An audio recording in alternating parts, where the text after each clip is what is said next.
ঘাসের জন্য ঘাস কাটতে হবে, তুমি শুধু গরুর জন্যই ঘাস আনো, ওরা খাবে না? ওরা গো গাছ থাকে না, ওরা শামুক খায়, কুইচা খায়, কুড়ে দেয়, ভাত খায়। বাট ঘাস তো দাও না, এই কারণে এই মুরগিগুলো গরুর মতন বড় হইতেছে না।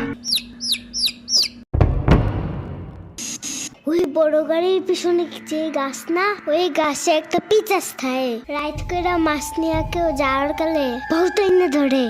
ও মাই গড, আমাদের বাসায় একটা ভূত আছে জানো, ওইটার নাম নিশি ভূত। একবারও আমারে পানিতে ফালাইয়া দিছে জানো।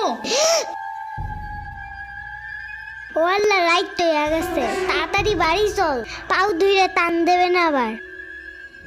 না না, তেলের বোতল ডাইনে দাও দি। কই পাবো? ওই যে চুলার পরে। রাইত করে মাছ নিয়ে কেউ যাওয়ার কালে বহুত এনে ধরে। এই অন্ধকারে আমি গেলে পাও ধরে টাইনে নিয়ে যাবে না? কারা নিবি?